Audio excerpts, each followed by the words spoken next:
जय किसान साथियों, मूंग की फसल का महत्व हम किसानों को मालूम है। जिस साल हम मूंग लगाते हैं पूरे क्षेत्र में खुशहाली आ जाती है, बाजार गुलजार हो जाते हैं, मजदूरों के घर में पैसा जाता है, व्यापारियों के घर में पैसा जाता है और मूंग की फसल से पूरी तरफ एक रौनक सी खड़ी हो जाती है। इसलिए हम हमेशा मूंग की फसल लगाने के पक्ष में। सबसे पहले हमने 6 महीने संघर्ष किया और सरकार को ये बताकर कन्विंस किया कि गर्मी में क्षेत्र के किसानों को पानी देने से एक क्षेत्र में एक नया तरीके का विकास आपको नजर आएगा, लोगों की आर्थिक स्थिति सुधरेगी।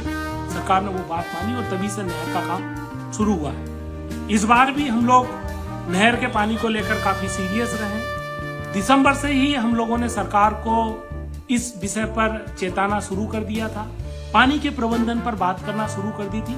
उसी का परिणाम है कि आज हमारे किसानों के लिए नहर का पानी छूटा है।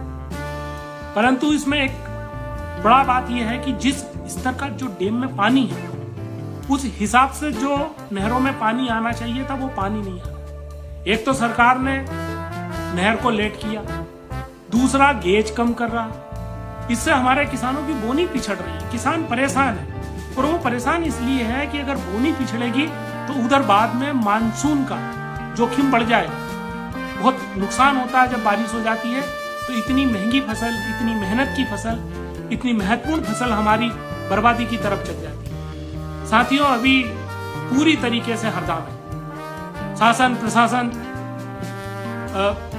किसानों के लिए फिक्रमंद नजर नहीं आता। किसानों के ऊपर उनकी जो सोच है वो सकारात्मक दिख नहीं रही, बड़ा ढीलम ढाला काम उनका दिख रहा। इसीलिए हमारे किसानों को जो जितना क्यूसिक पानी हरदा में चाहिए था 2200 क्यूसिक पानी वो मिल नहीं रहा, उससे आधा पानी मिल रहा। इसलिए हमारे पूरे किसान परेशान हैं। तेल के किसान, हेड के किसान आपस में लड़ रहे हैं, आपस में परेशान हैं। अब इस परेशानी को हम लोगों को मिलकर दूर करना है। अब किसी के भरोसे हम नहीं रह सकते, अब किसानों को हम किसी के भरोसे नहीं छोड़ सकते। हम जिम्मेदारी लेते हैं कि आपके खेत तक पानी पहुंचे।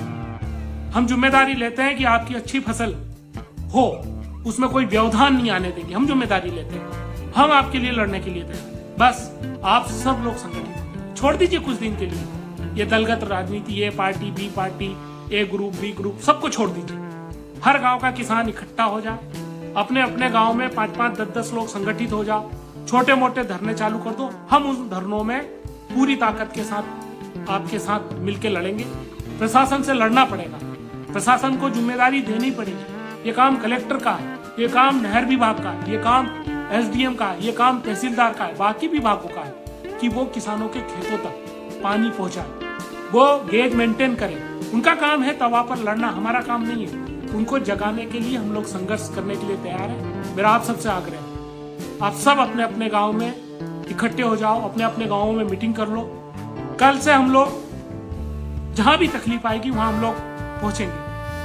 अभी तक हम लोग सबसे पहले आ जाते थे, समस्या के पहले हम लोग लड़ना शुरू कर देते थे। इस बार हमने भी देखा कि कितना प्रभाव लोग इस पे लगाते हैं, पर बड़ी निराशा हुई। अभी तक जिम्मेदारी पूर्ण जिन्हें लड़ना चाहिए था वो लोग लड़ नहीं रहे। इसलिए हम सब किसान मिलकर अपने हक की लड़ाई को लड़ेंगे। आपसे मेरा यही आग्रह है, मजबूती के साथ खड़े हो जाओ। पानी हक है, लेकर आएंगे, कोई चंद नहीं रोक सकता है। सरकार को देना पड़ेगा, खेत तक पहुंचाना पड़ेगा। ये सरकार की जिम्मेदारी और ये हम